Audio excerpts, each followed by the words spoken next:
हरे कृष्णा। आज हम सभी श्रवण करेंगे श्रीमद् भागवतम के अंतर्गत द्वितीय स्कंध अध्याय 1। अभी पहला ही अध्याय है और श्लोक संख्या 8 नंबर श्लोक से आज हम प्रारंभ करेंगे। ओम नमो भगवते वासुदेवाय। ओम नमो भगवते वासुदेवाय।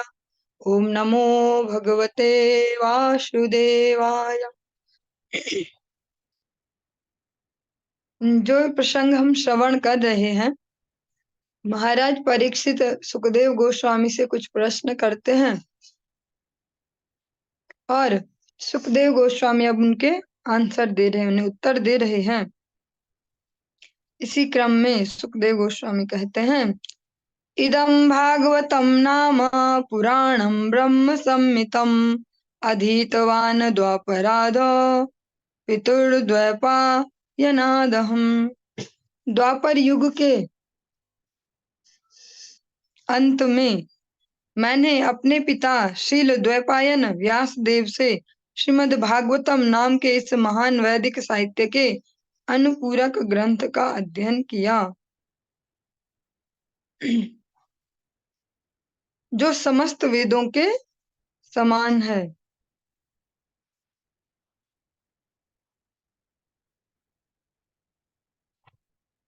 श्रीमद् भागवतम जो है वो जिसको कहा भी जाता परमहंस संहिता, परमहंसों के आकर्षण का विषय है। जो विषयी लोग होंगे, जो विषयों के रस को पी रहे हैं, वो श्रीमद् भागवतम की ओर कभी आकर्षित नहीं हो पाएंगे। सुखदेव गोस्वामी भी इसी क्रम में अपने जो पिताजी हैं श्रील द्वैपायन व्यास देव, उन्होंने उनसे श्रीमद् भागवतम का कहते मैंने अध्ययन किया, जो समस्त वेदों के समान है। क्योंकि ये जो वेदों की जो घुमावदार भाषा थी, जिनमें कई बार क्या अधिकतर भ्रमित हो जाते हैं मनुष्य, उनका जो कंक्लूजन है वो इसमें सीधे सीधे दिया गया, बिना घुमाव के। परिनिष्ठितोऽपि नैर्गुण्या उत्तम श्लोक लीलया गृहीत चेता राजर्षे आख्यानम यदधीतवान। हे राजर्षि, सुखदेव गोस्वामी महाराज परीक्षित को संबोधित करते हुए कहते हैं राजर्षि, क्योंकि वो जिस फील्ड में काम कर रहे हैं वो कौन सा है, वो शासन वाला फील्ड है, लेकिन अंतर से तो भक्त ही है ना, वो अंदर से।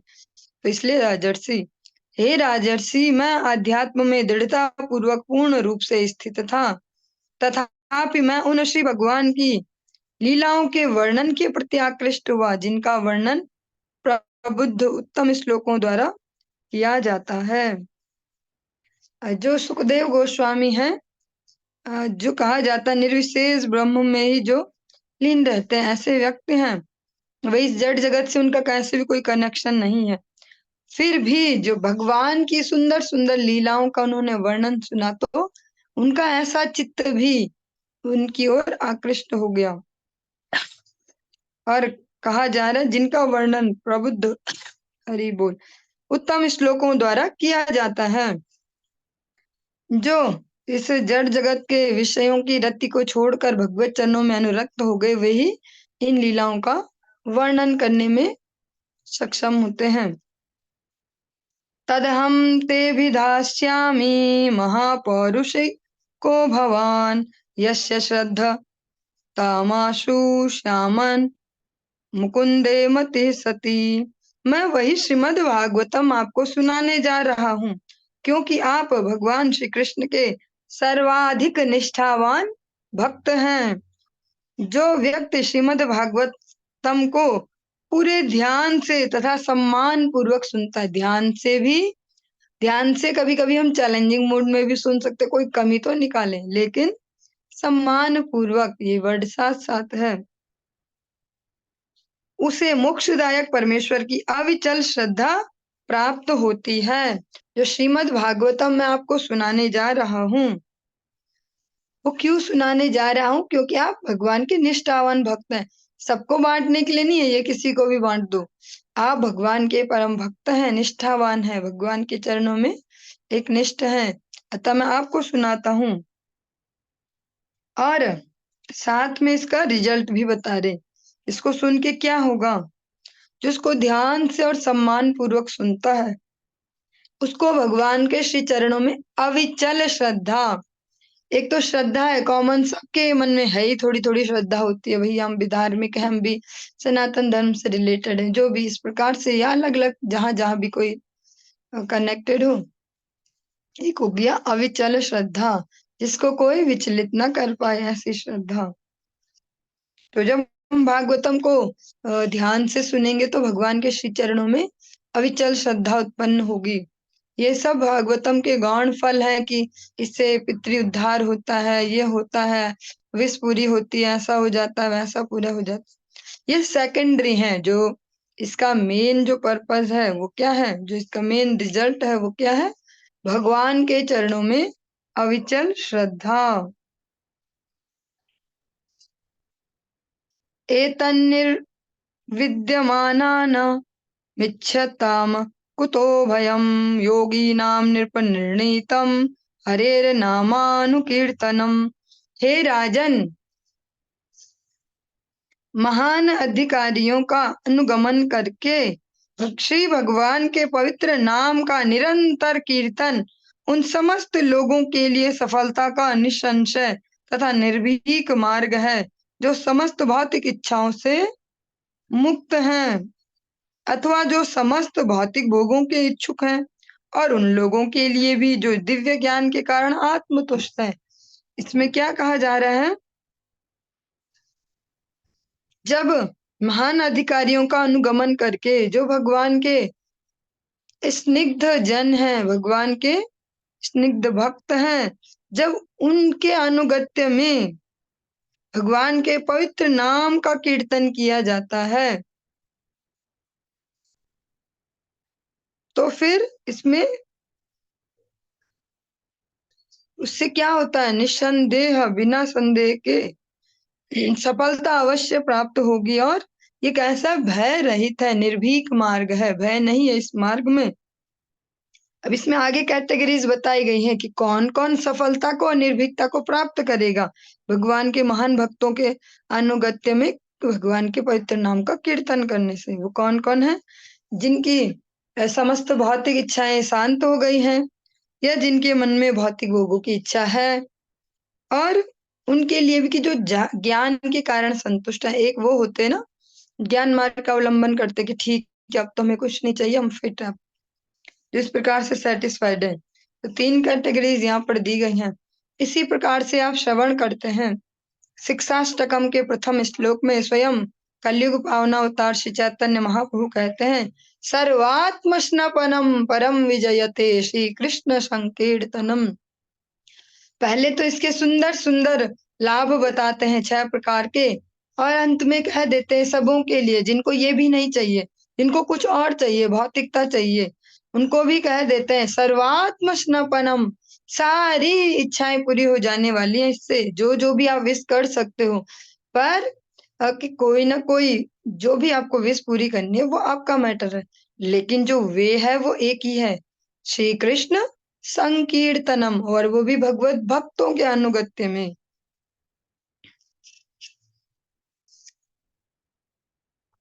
किम प्रमत्तस्य बहुभिः परोक्षैर्हार्य नैरिह वरम मुहूर्तम विदितम घटते श्रेयसे यतः। ऐसे दीर्घ जीवन से क्या लाभ जिसे इस संसार में वर्षों तक अनुभवहीन बने रहकर गवा दिया जाए। इससे तो अच्छा है पूर्ण चेतना का एक क्षण, क्योंकि इससे उसके परम कल्याण का मार्ग प्रशस्त होता है। इस प्रकार से हम सभी को ही कॉमनली हम देखते हैं जगत में आशीर्वाद दिया जाता है कि आयुष्मान भव और खूब जीते रहो, इस प्रकार से आपकी आयु लंबी हो। लेकिन यहाँ पर कहा जा रहा है कि जो भगवत भक्ति का अनुभव है, भगवत भक्ति की अनुभूति को लिए बगैर अगर लंबा जिए तो क्या जिए, उससे बढ़िया पूर्ण चेतना में स्थित होकर कि हाँ हमारा नित्य स्वरूप क्या है, भगवान का वास्तविक स्वरूप क्या है, हमारा उनसे क्या संबंध है, जो इसको समझकर अगर एक क्षण भी जिया जाए तो वही एक क्षण परम कल्याण का मार्ग प्रशस्त करता है। इसके सबसे अच्छे एग्जाम्पल है महाराज खट्वांग। वे जब देवताओं की मदद करने देवासुर संग्राम में देवताओं की मदद करने स्वर्ग गए, और जब उन्हें वापस लौटना था तो बहुत लंबा समय जा चुका था। जब उन्होंने जिज्ञासा की कि मेरा भी कितना समय बचा है, तो पता चला कि बिल्कुल बस बहुत ही कम समय बचा हुआ है जीवन का। तो जाते ही भगवान में मन को स्थिर किया और फिर भगवत सेवा में पहुंच गए इस कलेवर को छोड़ के। तो यही यहाँ पर भी कहा जा रहा है, जो एक क्षण का जो हम अच्छे से फोकस्ड होके भगवत भक्ति करें वही श्रेयस्कर है, ऐसे लंबे जीवन के जो भगवत विहीनता में गुजार दिया जाए। चलिए, यही जो अभी एग्जाम्पल हम सुन रहे थे वही अभी नेक्स्ट श्लोक में आ गया। खट्वांगो नाम राजर्षिर ज्ञात्वे यत्तामिहायुषः मुहूर्तात् सर्व मुत्सृज्य गतवान भयम हरिम। राजर्षि खट्वांग को जब यह सूचना दी गई कि उनकी आयु का केवल एक क्षण, एक मुहूर्त शेष है, तो उन्होंने तुरंत अपने आप को समस्त भौतिक कार्यकलापों से मुक्त करके परम रक्षक श्री भगवान की शरण ले ली।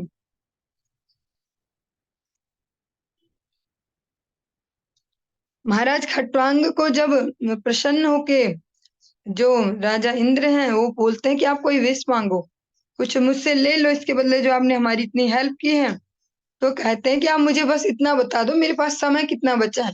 क्योंकि जो सच में बुद्धिमान लोग होते हैं ना, वो टाइम वेस्ट नहीं करते कभी। उनको समय उनके लिए सबसे ज्यादा कीमती है, धन से भी ज्यादा समय उनके लिए कीमती होता है। तो महाराज खट्वांग ने पूछा, इसीलिए जब हम कोई वैदिक इतिहास सुनते हैं तो इनको केवल गपों के रूप में, कोई कहानी ऐसे न समझे। ये सारे अपने समय के बिल्कुल जो बोल सकते हैं प्रैक्टिकल और हर प्रकार से दक्ष लोग हैं। महाराज खट्वांग ने सटीक प्रश्न पूछा कि वर तो कुछ नहीं चाहिए, इतना बता दो टाइम कितना बचा है मेरे पास। तो उन्होंने बता दिया कि अरे आपके तो थोड़ा सा ही रह गया। अच्छा, फिर उन्होंने फटाफट वो स्वर्गलोक छोड़ा और पृथ्वी पर आ गया और भगवान की शरण ले ली। जब भगवान की शरण ली तो फिर भगवान के श्री चरणों को प्राप्त कर लिया। त्वापे तर्हि कौरव्या सप्ताहं जीवितावधि उपकल्पय तत्सर्वं तावद्यत् सांपरायिकम। हे महाराज परीक्षित, अब आपकी आयु के और 7 दिन शेष हैं, अतएव इस अवधि में आप उन समस्त अनुष्ठानों को संपन्न कर सकते हैं जो आपके अगले जीवन के परम कल्याण के लिए आवश्यक हैं। बहुत प्रैक्टिकल वे में, जैसे कहा जाता है ना, भक्ति तो इमोशनल लोगों का काम है, भक्ति में वही जाते रोना धोना नाचना, थोड़ा कीर्तन बजा थोड़ा नाचे। लेकिन वास्तव में भक्ति उनका काम है जो हर प्रकार से परफेक्ट हैं, जो अच्छे से समझते हैं कि इस जगत में आने का हमारा प्रमुख कारण क्या है। महाराज परीक्षित को सुखदेव गोस्वामी कहते हैं कि महाराज खट्वांग के पास तो बहुत कम समय था, उसमें भी उन्होंने अपना कल्याण कर लिया। तो आपके पास तो अभी 7 दिन बचे हैं, आप अभी इसमें वो सब कुछ कर सकते हो, वो सब अनुष्ठान जो आपके अगले जीवन में, जो इसके बाद अगला जीवन होने वाला है, इसमें भी स्पष्ट है। इस श्लोक का भी अगर रेफरेंस दें कि जो कहा जाता है कि पुनर्जन्म नहीं होता है, पुनर्जन्म नहीं होता, बस इसी जीवन में खाओ पियो मौज करो और मरी तो जाना, आगे किसने देखा, अगला जन्म किसने देखा। इस प्रकार की बातें वो कहते हैं जो स्पिरिचुअली अनपढ़ है, जिन्होंने भगवत गीता नहीं पढ़ी, जिन्होंने भागवतम नहीं पढ़ी, वो इस बात को कहते हैं आगे किसने देखा, कौन देख रहा, कहाँ जाएंगे, क्या होगा मरने के बाद, किसने देखा। बस अभी खाओ पियो मजे लो चैन से रहो। ऋणम कृत्वा घृतम पिबेत यावत जीवेत सुखद जीवेत। कर्जा करो घी पियो जब तक जियो सुख से जियो।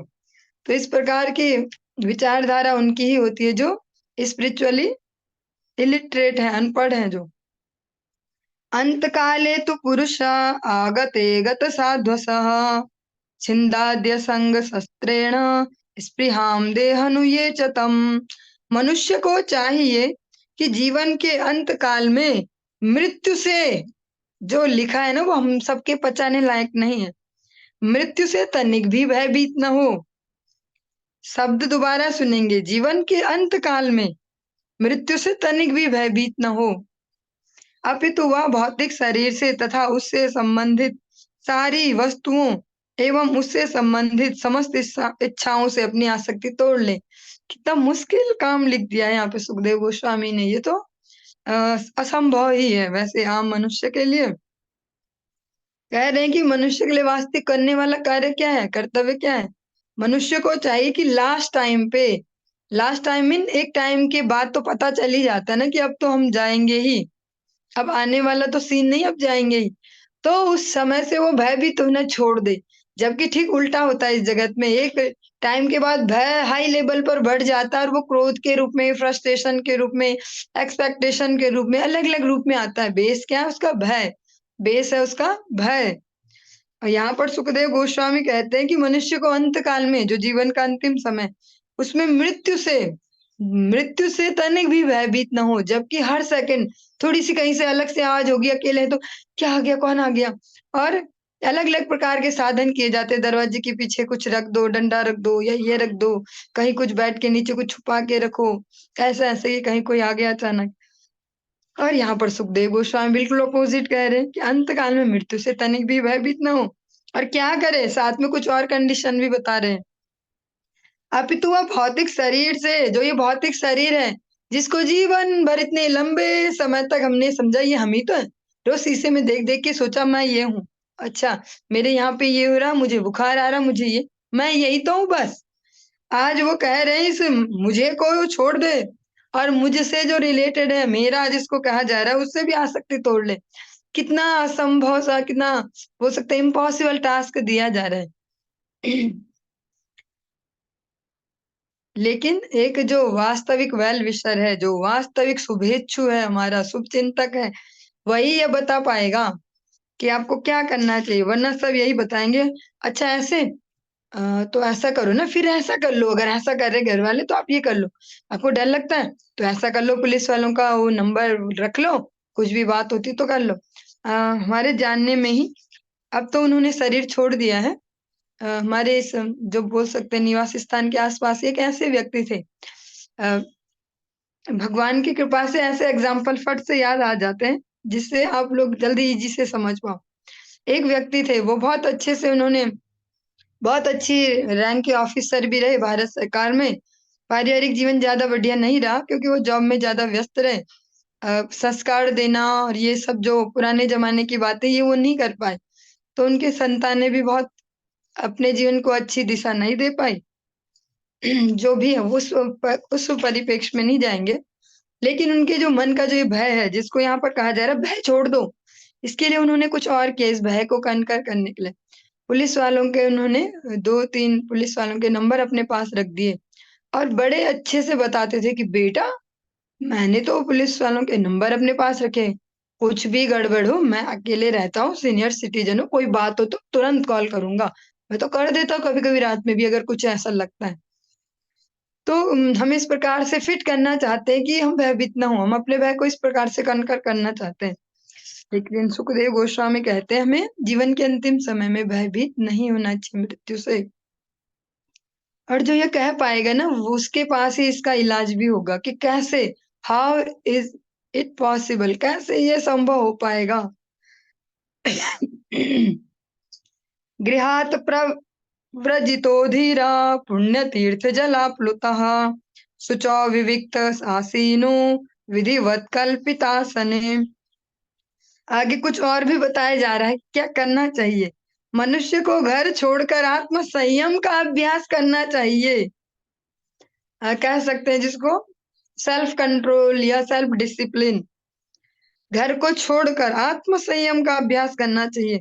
उसे तीर्थ स्थानों में नियमित रूप से स्नान करना चाहिए और ठीक से शुद्ध होकर एकांत आसन स्थान में आसन जमाना चाहिए।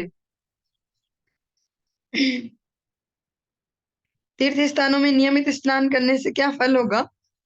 जो बाहर से देख सकते हैं तो रोज दिमाग ठंडा रहेगा उस जल से, गुस्सा कम आएगा और चेतना भी थोड़ा निर्मल होगी, अंदर भी वो शीतलता थोड़ी प्रवेश कर पाएगी और ठीक से शुद्ध होकर एकांत स्थान में आसन जमाना चाहिए।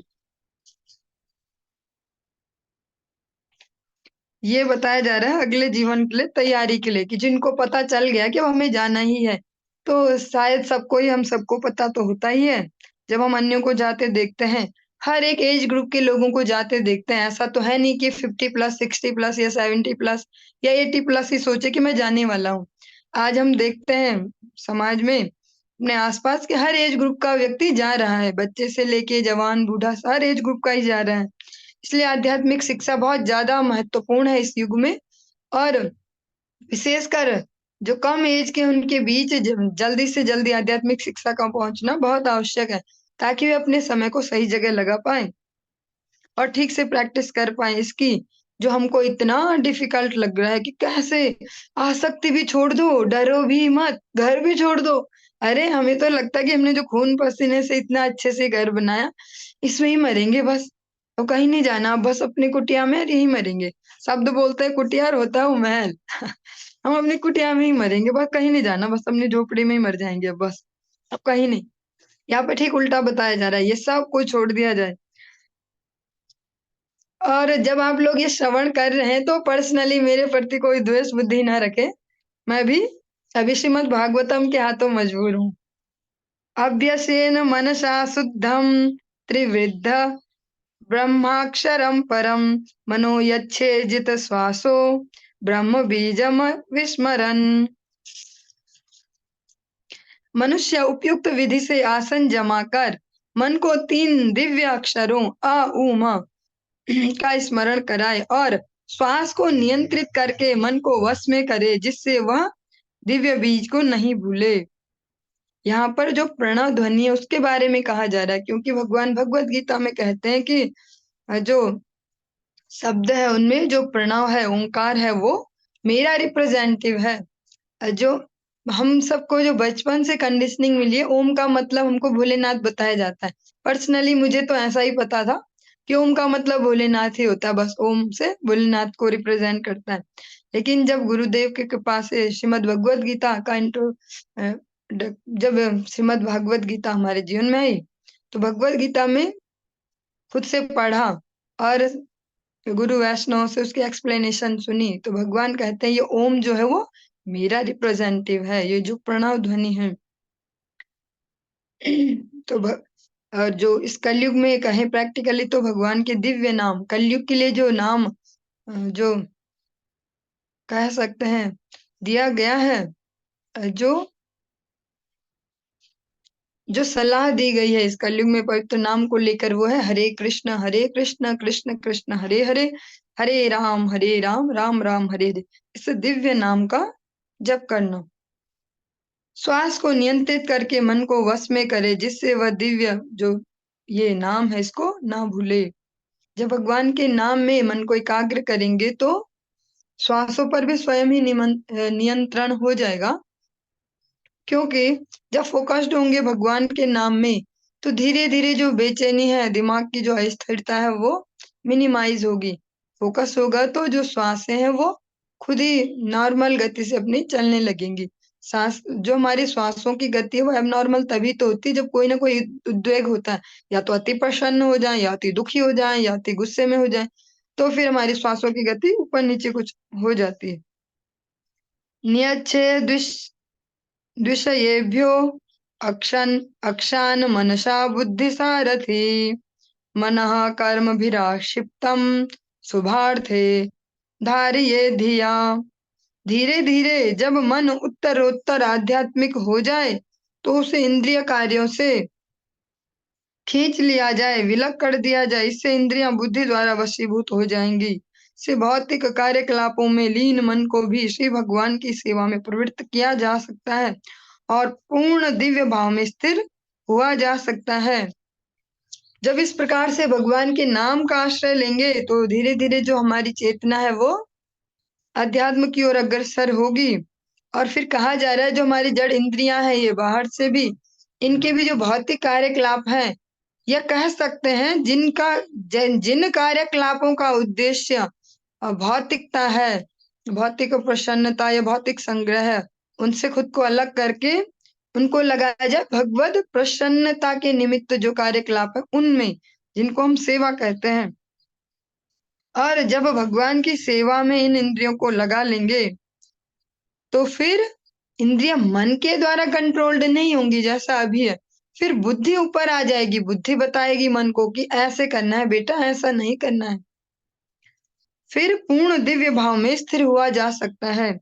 मीन्स अगर सार तत्व समझे तो जो जड़ इंद्रियां इनको अपनी सेवा में न लगाकर भगवत सेवा में, हरि गुरु वैष्णव सेवा में लगाएंगे, तभी बुद्धि जो हो पाएगी, सक्रिय हो पाएगी, वरना मन ही सुपर एक्टिव रहेगा और तभी पूर्ण भाव से हम स्थिर हो पाएंगे। जिस प्रकार से आप एक प्रार्थना में भक्ति विनोद ठाकुर जी गुरुदेव वंदना में कहते हैं, मन स्थिराकारी निर्जने बसिया, कृष्ण नाम गावया बे। हे गुरुदेव, कब मेरा ऐसा दिन होगा कि जब मैं मन को स्थिर करके निर्जन में बस के, निर्जन में बस के मीन्स ये नहीं कहा जा रहा कि जंगल में किसी पेड़ के नीचे जहाँ कोई पब्लिक नहीं है। निर्जन का मतलब हम अपने मन को, जो जगत का जो भीड़ भाड़ है, शोर शराबा, उससे हटाकर भगवान के नाम में स्थिर कर पाए। निर्जने बसिया कृष्ण नाम गावाया बे। भगवान कृष्ण के पवित्र नाम का उच्चारण कर पाऊंगा। यही यहाँ पर भी कहा जा रहा है। जो हमारे गुरु वर्ग है उन्होंने बहुत ही सरल भाषा में इन शास्त्रों की, जो कह सकते हैं थोड़ी डिफिकल्ट सी जो लैंग्वेज है, जो हमें जल्दी से समझ में नहीं आ पाती, हमें लगता है शब्दों का कुछ जाल है, इसको बहुत सरलीकृत करके अपने इन गौड़ीय कीर्तनों में बहुत अच्छे से हमारे लिए सजा के दे दिया है कि लो तुम्हारे लिए बहुत ही ईजी है। न तुम्हें आम छीलना है, न धोना है, न काटना है, न तुम्हें ये करना वो करना, तुम्हारे लिए तुरंत मैंगो शेक तैयार है, तुम इसको पियो और आनंद लो। इस प्रकार से जो सुंदर सुंदर कीर्तन है गुरु वर्ग के, अनेक अनेक गोस्वामी गणों के, महाप्रभु के दासों के, वो बहुत ही प्रैक्टिकल हैं। तत्रैकावयवं ध्यायेत् व्युच्छिन्नेन चेतसा, मनो निर्विषयं युक्त्वा ततः किंचन न स्मरेत्। पदं तत्परमं विष्णोर्मनो यत्र प्रसीदति। तत्पश्चात भगवान श्री विष्णु के पूर्ण शरीर की अवधारणा को हटाए बिना एक एक करके उनके अंगों का ध्यान करना चाहिए। इस तरह मन समस्त इंद्रिय विषयों से मुक्त हो जाता है। तब चिंतन के लिए कोई अन्य वस्तु नहीं रह जाती, क्योंकि भगवान श्री विष्णु परम सत्य हैं। अतः केवल उन्हीं में मन पूर्ण रूप से निमग्न हो जाता है। भगवान की जो रूप माधुरी है उसमें मन को एकाग्र करने को कहा गया है। क्योंकि जो हमारी आंखें हैं जहां भी देखती है मन उनका ही अनुगमन करता है। इस जगत में हम सभी को तो पसंद होता है ना नए नए कुछ देखना, नया सा कोई फूल खिला बहुत सुंदर लग रहा, नया कोई किसी ने नए कपड़े पहने, अच्छा ऐसे किसी ने कुछ किया वो बहुत। तो अगर इस प्रकार से हम इस नित्य नई नई डिमांड करने वाली आंखों को भगवान के श्री विग्रह के दर्शन में, भगवान के रूप माधुरी में लगाएंगे तो ये जल्दी से लग भी जाएगा। क्योंकि मन ऐसा नहीं कि बहुत गंदा ही है, मन बहुत अच्छा भी है, पर हमें उसे हैंडल करना नहीं आता तो बहुत गंदा हो जाता है। मन ही शत्रु है और मन ही मित्र है। जिस प्रकार से हम उसको कन्विंस कर पाए, अगर प्यार से उसको भगवत भक्ति की ओर मोड़ दिया तो वही परम मित्र बन जाएगा। क्योंकि भगवान भी तो मन मना कह रहे हैं ना, मन खराब होते तो बोलते मन को छोड़ दो। रजस्तमोभ्यामाक्षिप्तं विमूढ़ं मन आत्मनः, यच्छेधारणया धीरो हन्ति या तत्कृतं मलम्। मनुष्य का मन सदैव भौतिक प्रकृति के रजोगुण द्वारा विचलित और तमोगुण द्वारा मोहग्रस्त होता रहता है। बहुत ही पावरफुल और सेंसिटिव वर्ड्स है, ध्यान से सुनेंगे। किंतु मनुष्य ऐसी धारणाओं को भगवान श्री विष्णु के संबंध द्वारा ठीक कर सकता है और इस तरह उनसे उत्पन्न जो गलत वस्तु हैं, जो गंदी वस्तुएं हैं, उनसे उनको स्वच्छ करके शांत बन सकता है। जिस प्रकार से हम अभी चर्चा कर रहे हैं मन की, तो जो मन है वो जल्दी से जो अट्रैक्ट होता है वो क्या है? तमोगुण और रजोगुण। और इसमें भी कहेंगे तो रजोगुण सबसे वैसे खतरनाक माना जाएगा। तमोगुण वाले को तो एक बार को कोई उठा भी ले, रजोगुण बहुत, क्योंकि रजोगुण का ये है कि वो भक्ति में भी साथ साथ प्रवेश कर सकता है ना। भक्ति में भी यहाँ भी शोसेबाजी आ जाएगी, दिखावा आ जाएगा। तो रजोगुण और भी ज्यादा खतरनाक है, क्योंकि तमोगुण तो एक बार के लिए रेस्ट्रिक्टेड कर दिया जाएगा, आप ये ऐसा नहीं खाएंगे वैसा नहीं खाएंगे अगर भक्ति में आना है। रजोगुण के लिए ऐसी कोई व्यवस्था नहीं है कि अगर आपने इतने महंगे कपड़े पहने या सिंथेटिक कपड़े पहने तो मंदिर नहीं आ सकते, ऐसा तो कोई प्रोविजन नहीं है। या अगर आप ज्यादा दिखावा करते हो, ज्यादा सेल्फी खींचते हो तो यहाँ मत आओ, ऐसा कुछ विधान नहीं है। रजोगुण ज्यादा डेंजरस है। यहाँ पर कहा जा रहा है जो मन है वो हमेशा रजोगुण द्वारा विचलित रहता है। रजोगुण उसको हर क्षण उसको अस्थिर करके रखता है। अब मुझे नया कुछ ये चाहिए, अब इसने ये खरीद लिया, न्यू ड्रेस आ गई है मार्केट में, ये वाली चाहिए, अब ये वाले चाहिए, अब ऐसा चाहिए, अब वैसा चाहिए, ये गाड़ी अब ये चाहिए। रजोगुण उनको हमेशा विचलित करके रखता है। और जो तमोगुण में रहता है वो मोहग्रस्त रहता है। तमोगुण क्या देता है? मोह, मोहग्रस्त करके रखता है। व्यक्ति बस फ्रस्ट्रेशन में, एक्सपेक्टेशन में, इसमें ही रहेगा हमेशा, मोहग्रसित रहेगा। मैं इसका ये करूं, अब इसके लिए मैंने ये किया तो इसने ये नहीं किया। किंतु मनुष्य ऐसी धारणाओं को और इसका उपाय भी बताया जा रहा है। भगवान से अगर रिलेशन जोड़ दिया जाए, भगवान से संबंध स्थापित कर दिया जाए, तो इससे वो फिर मन को स्वच्छ भी बना सकता है, निर्मल भी बना सकता है, शांत भी बना सकता है। अगर मन भगवान को दे दिया, अगर इसको हम प्रैक्टिकली समझें, जब भगवान के नाम संकीर्तन में कोई बैठता है, पहले पहले बेचैनी होगी, ये होगा वो होगा, ऐसे ऐसे धीरे धीरे धीरे धीरे उसमें चित्त लग जाएगा, मन उसमें और अच्छे से इंगेज हो जाएगा। क्योंकि मन को भी फाइनली मजा चाहिए, मतलब सुख का एक लास्ट वो बोल सकते हैं छोटा सा पैरामीटर, उसको आनंद मिलेगा भगवत के दिव्य नाम का, तो अवश्य उसमें लग जाएगा। पर जो उसमें शुरू शुरू में होने वाली परेशानी, उसको थोड़ा सा हमें सहन करना पड़ेगा। थोड़ी देर अगर टिक कर बैठ पाए तो उसका आनंद ले पाएंगे। यस्याम संधार्य माणायाम योगिनो भक्ति लक्षणा आसु संपद्यते योग आश्रयम भद्रमीक्षतः। हे राजन, स्मरण की इस विधि से तथा परमेश्वर के सर्वथा कल्याणमय व्यक्तिगत रूप के ही सर्वत्र दर्शन करने के अभ्यास में स्थिर होकर मनुष्य शीघ्र ही श्री भगवान की भक्तिमय सेवा उनके प्रत्यक्ष आश्रय में प्राप्त कर सकता है।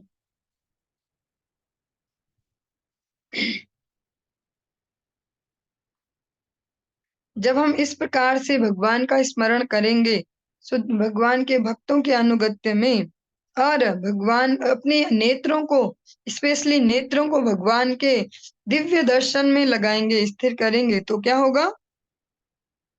शीघ्र ही, बहुत ही जल्दी श्री भगवान की भक्तिमय सेवा उसके उनके प्रत्यक्ष आश्रय में प्राप्त कर सकता है। तो जल्दी ही वह भगवत भक्ति में भी स्थिर हो पाएगा। अभी क्या किया? केवल भक्तों के सानिध्य में हरि कीर्तन में रत हुए और आंखों से भगवान के दिव्य विग्रह दर्शन किया। इससे ही क्या होगा? तुरंत ही क्षिप्रम भवति धर्मात्मा शाश्वत शांति निगच्छति। जो बहुत जल्दी से हमारी प्रोग्रेस होगी और भगवान की जो भक्तिमय सेवा है उसमें स्थिर हो पाएंगे। जो भी नए नए भक्त ये दो कामों को अच्छे से कर लेते हैं, भगवान के जो विग्रह दर्शन में नेत्र लगाते हैं, वो चित्र विग्रह हो सकता है, वो ग्रंथ दर्शन हो सकता है, वो भगवान का विग्रह दर्शन हो सकता है, और भगवान के भक्तों के अनुगत्य में संकीर्तन में रत होते हैं, वो बहुत जल्दी सेवाओं में फिर रुचि उत्पन्न होती है। और जो सेवा में जिसकी रुचि उत्पन्न हो गई तो अब उसको कोई विचलित नहीं कर सकता, क्योंकि सेवा ही यहाँ पर सबसे ज्यादा इम्पोर्टेंट है। जो सेवा में लग जाता है उसका जल्दी से प्रमोशन होता है। हम प्रैक्टिकली देखते हैं प्रचार में कि जो भी व्यक्ति अगर फर्स्ट डे से ही सेवा कुछ ना कुछ ढूंढता है, कुछ बताइए क्या करूं मैं, कुछ करना है, कुछ करना है, तो इस प्रकार से जिसकी हैबिट हो जाए, जो अभ्यास कर ले, वो जल्दी से प्रोग्रेस कर पाता है। वो कितने ही नीचे लेवल पर था, लेकिन बहुत जल्दी जल्दी उत्थान उसका होता है। और कई ऐसे भी होते हैं जिनके पास बहुत सारी जागतिक योग्यताएं हैं, लेकिन अगर सेवा में रुचि नहीं है तो उनकी वो योग्यताएं उनकी दुश्मन बन जाती हैं। फिर वो गर्व पाल लेंगे, हमें तो ये भी आता है, हमें वो भी आता है, तुम क्या सिखाओगे, तुम क्या बता पाओगे। तो फिर उनका जो भक्ति में जो सेवा है उसमें अधिकार उनको मिल नहीं पाता।